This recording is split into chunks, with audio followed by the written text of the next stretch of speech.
नमस्कार. आरोग्यशाहीमध्ये मी वैद्य नमिता आणि मी वैद्य भाग्यश्री आपलं स्वागत करतो. आरोग्यशाहीमधलं तिसरं अक्षर आहे ग. ग आहे गायनिक हेल्थचा. घराला घरपण येतं ते घरातल्या स्त्रीमुळे हे जितकं खरं तितकंच घर आनंदी आणि समाधानी असण्यासाठी स्त्री निरोगी असणं आवश्यक असतं हे सुद्धा तितकंच खरं.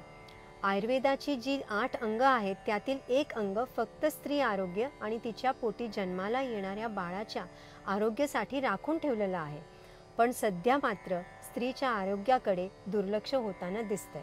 असाच एक दुर्लक्षित विषय म्हणजे व्हाईट डिस्चार्ज किंवा अंगावरून पांढरं जाणं. बऱ्याचदा व्हाईट डिस्चार्ज हा त्रास आहे किंवा आरोग्याच्या दृष्टीने अपायकारक आहे हेच स्त्रियांना माहिती नसतं आणि त्यामुळे याकडे वर्षानुवर्ष दुर्लक्ष होत राहतं. यातूनच पुढे इनफर्टिलिटीपासून ते संधिवातापर्यंत अनेक रोगांना आमंत्रण मिळू शकतं. आयुर्वेदानुसार पिरियड्सच्या आधी 1-2 दिवस आणि ओव्ह्युलेशनच्या वेळेस म्हणजे ओव्हरीमधून बीज बाहेर पडतं त्या 1-2 दिवसांमध्ये थोडा व्हाईट डिस्चार्ज झाला तर हरकत नसते. पण अधेमध्ये किंवा संपूर्ण महिनाभर जर अंगावरून पांढरं जात असेल, पाणी जात असेल तर त्यावर तातडीने आयुर्वेदिक उपचार घ्यायला हवेत. व्हाईट डिस्चार्ज हे गर्भाशय अशक्त असल्याचं एक लक्षण असतं आणि जितका व्हाईट डिस्चार्ज होईल तितकी गर्भाशयाची पर्यायाने स्त्रीची शक्ती कमी होत जाते.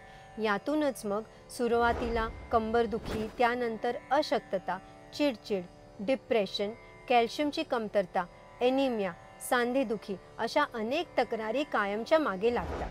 त्यामुळे व्हाईट डिस्चार्ज जाणवत असेल तर आयुर्वेदाचे उपचार तर लगेच सुरू करायला हवेतच. त्यासाठी वैद्यांचा प्रत्यक्ष सल्ला घेणं उत्तम.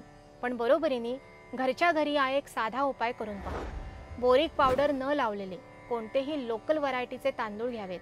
2-3 चमचे तांदूळ पाऊण कप पाण्यामध्ये 5-6 तासांसाठी भिजत घालावे. त्यानंतर हे तांदूळ हाताने कुस्करले की पाणी पांढऱ्या रंगाचं होतं.